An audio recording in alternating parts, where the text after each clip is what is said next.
আসসালামু আলাইকুম। আপনারা অনেকক্ষণ থেকে অপেক্ষা করলাম, এই জন্য আপনাদেরকে অনেক ধন্যবাদ। এখানে জায়গা নেই, নয়তো আমি নিচে নামতে পারতাম, কিন্তু আমি নিচে আপনারা আমার কথাও শুনতে পারবেন না, দেখতে পারবেন না।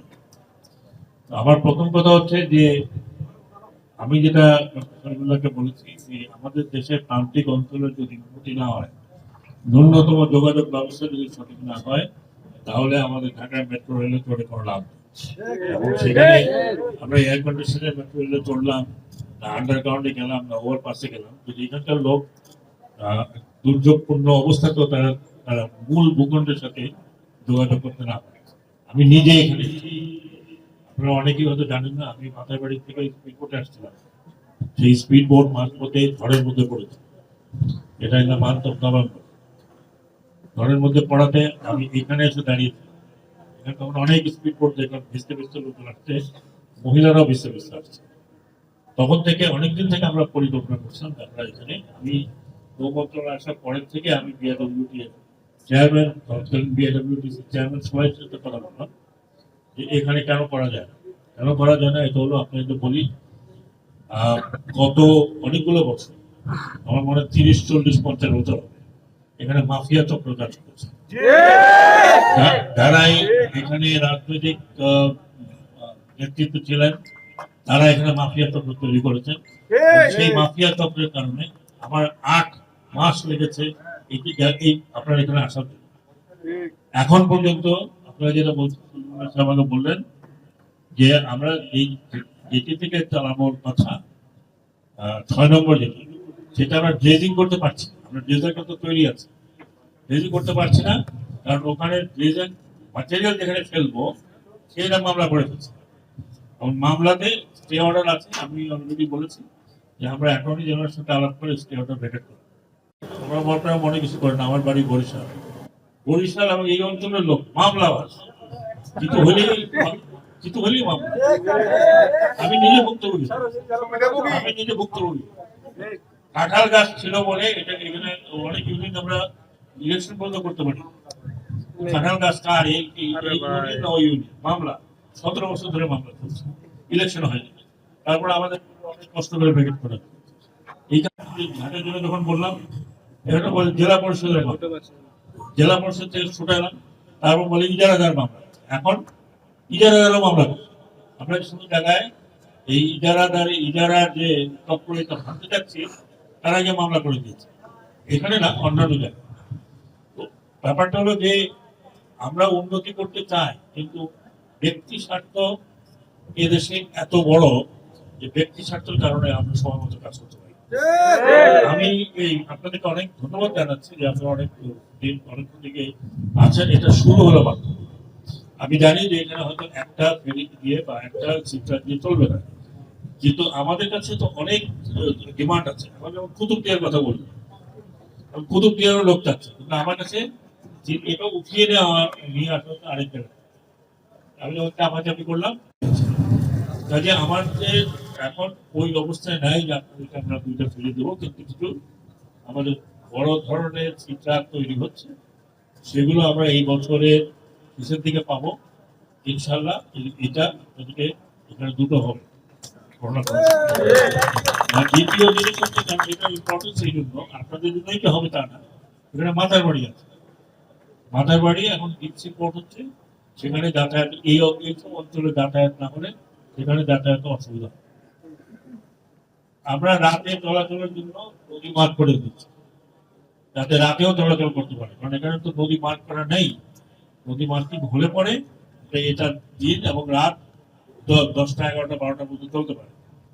আমি এখানে নিজে দেখেছি যে মহিলারা ভিজতে ভিজতে আসছে এবং ভীষণ ঢেউয়ের মধ্যে যাচ্ছে, এটা খুব অমানবিক। একই সাথে আমি বলবো না যে আমরা এখান থেকে স্পিড বোটওয়ালাদের উৎখাত করছি, আপনারা যদি তাড়াতাড়ি যেতে চান, ওর পয়সা পে করেন, আপনি যাবেন, এটা উন্মুক্ত আছে, এটা আমরা বন্ধ করছি না। এটা যদি আপনি মনে করেন আপনি পকেটে অনেক পয়সা আছে, আপনি স্পিড বোট ভাড়া করে যান, যার পকেটে পয়সা নেই সে হয়ে যাবে।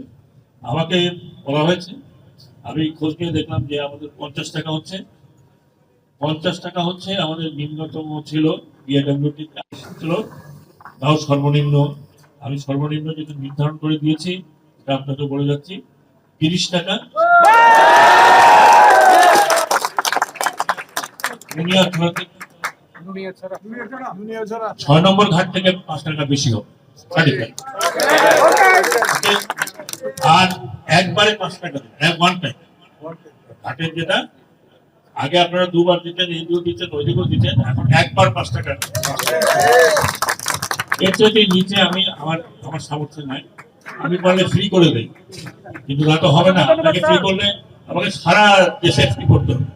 তো সরকারেরও তো একটা কিছু তো ইনকাম থাকতে হবে। তো এটা আমি এমনি চার্জ করতে পারছি না। আমার মনে হয় 30 টাকা আর 35 টাকা আপনারা দিতে পারেন। আপনারা একটা সুবিধা পাচ্ছেন, একটা নিরাপদ যাতায়াতের অবস্থা পাচ্ছেন। আমাকে সলিমুল্লাহ সাহেব বলছেন এমনকি প্রেগনেন্ট মহিলাদের যাতায়াত একটা এই স্পিডবোটে খুবই অসুবিধা হতো। এখন এটা আপনাদের কাছে অপশন আছে, আপনারা এখানে যেতে পারেন, আপনার 20 টাকা দিয়ে যেতে পারেন। ইটস জাস্ট লাইক যেমন আমরা বলি যে দুটো আমরা দেব, ডিপেন্ডিং অন আমার একটা বোটে কত লোক হয়। সেটা আমাদের কমার্শিয়াল চিন্তা করতে হবে, 250 লোক যেতে হবে, যেটা হয়তো এই মুহূর্তে দুনিয়ার চর থেকে কম হতে পারে। বাট আমরা যদি ড্রেজিংটা করে ফেলতে পারি, এখানে আপনাদের সহযোগিতা দরকার। আমি জানি না কে মামলা করেছে, সহযোগিতা দরকার। ড্রেজিংটা আমরা করে ফেলতে পারি, তাহলে আমরা 6 নম্বর ডিটি থেকে এটাকে চালাবো।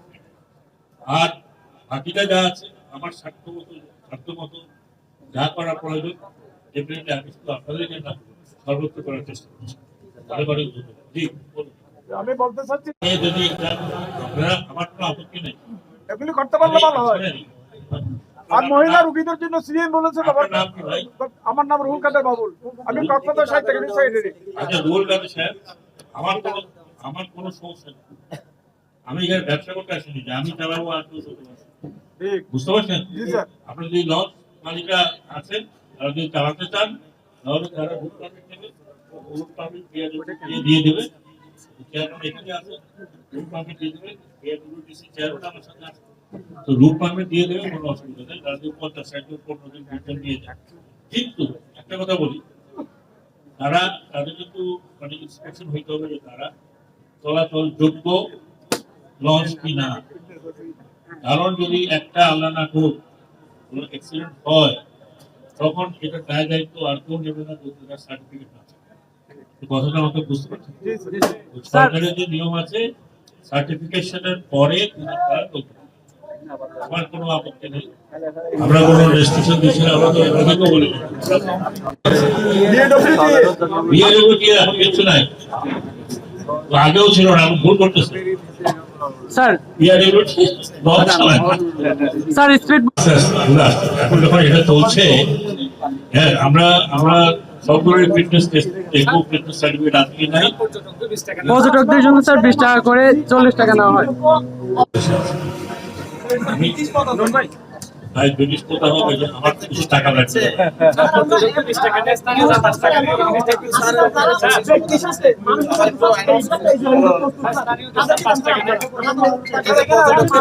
আমরা দিব, কোথায় আমরা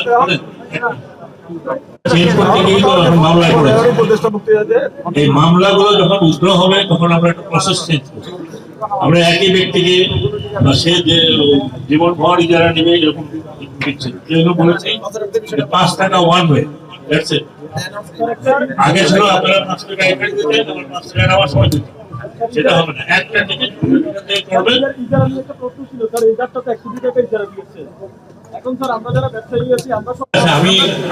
আমি চিন্তা করে দেখবো যে ইজারা লোকাল লোকদের দেওয়া যায়।